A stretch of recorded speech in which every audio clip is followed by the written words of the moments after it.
Hello, കാത്തിരിക്കുന്ന ചിത്രങ്ങളുടെ ഏറ്റവും പ്രധാനപ്പെട്ട അപ്ഡേഷനാണ് ഇന്നൊരു വീഡിയോ ഭാഗത്തെ. വീഡിയോയിൽ കൊനുമ്പ് വീഡിയോ ലൈക്ക് ചെയ്യുക. അൽതാഫ് സലീം, അനാർക്കലി എന്നൊക്കെ പ്രധാന കഥാപാത്രങ്ങളായെത്തിയ മന്ദാകിനി എന്ന ചിത്രം ഇപ്പോൾ മുതൽ മനോരമ മാക്സ് എന്ന OTT പ്ലാറ്റ്ഫോമിലൂടെ ലഭ്യമാണ്.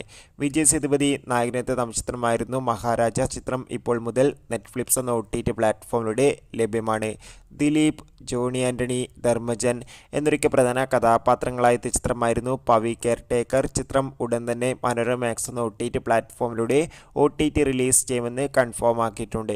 വൈശാഖിൻ്റെ സംവിധാനത്തിൽ മമ്മൂട്ടി, രാജീവ് പി ഷെട്ടി, അഞ്ജന ജയപ്രകാശ് എന്നൊക്കെ പ്രധാന കഥാപാത്രങ്ങളായെത്തിയ ടെർബോ എന്ന ചിത്രം ഈ വരുന്ന ഓഗസ്റ്റ് മാസം 9-ാം തീയതി സോണി ലീവ് എന്ന OTT പ്ലാറ്റ്ഫോമിലൂടെ OTT റിലീസ് ചെയ്യുമെന്ന് കൺഫേം ആക്കിയിട്ടുണ്ട്.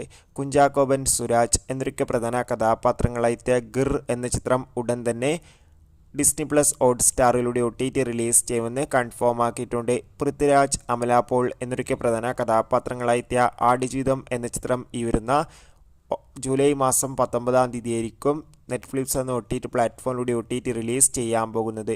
ബിജു മേനോൻ, ആസിഫ് അലി എന്നൊക്കെ പ്രധാന കഥാപാത്രങ്ങളായിട്ട് തലവൻ എന്ന ചിത്രം ഈ വരുന്ന സെപ്റ്റംബർ മാസം സോണി ലീവിലൂടെ OTT റിലീസ് ചെയ്യും.